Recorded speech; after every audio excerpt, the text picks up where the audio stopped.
I kept a very accurate log of when I was able to work on this novel, and if you aggregate all the time I spent writing that book, it would drop to 4 years out of the 10 years. Life got in the way. Taking care of dying parents and raising a daughter and plenty of other things that made it very difficult to write the book. To end a book that you've been working on for 10 years is a really depressing time, because suddenly 10 years of engagement, and especially with fiction and imaginary lives, you're living with them all the time, and when you kill a character, that's tough enough. But when you end a 10-year era in your life, it's not a relief. It's very depressing. That's a huge part of your life coming to an end. So nobody willingly, deliberately, it takes 10 years to write a book, but sometimes that's just the way it's going to go. Also, I seem to have a pattern. I forget which author said it, but you breathe in experience in life, and you exhale, if you're a writer, some form of literature. It could be a poem. It could be a short story. It could be a normal-sized novel, or it could be what I do, which are these rather beastly-sized novels. And my first novel took me 10 years to write too, and it was even longer than this one. So obviously there's a pattern there, which I don't get to play out too much longer, because I'll be dead.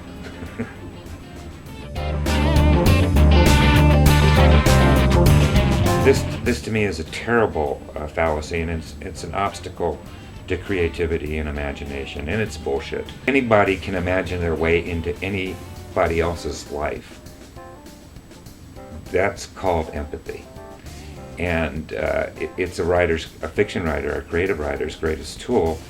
So I've never considered that a problem, and if you take my byline off a story or a book and put a woman's byline on it, and anybody reading that says, oh, this woman writer has really imagined this woman character so beautifully, well, what's that mean?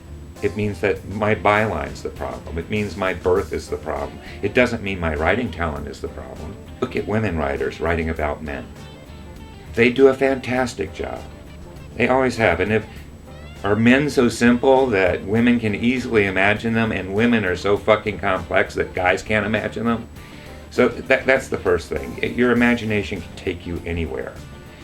You can hardly write a historical novel without, having a very active and penetrating and accurate imaginative life. And the other thing is, when I was writing this book, in the middle of this book, this girl is a teenager.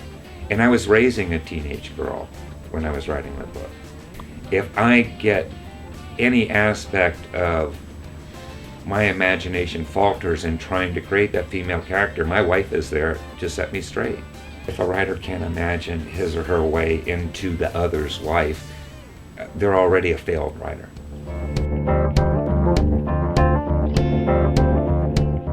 The last conventional war we had was the Gulf War.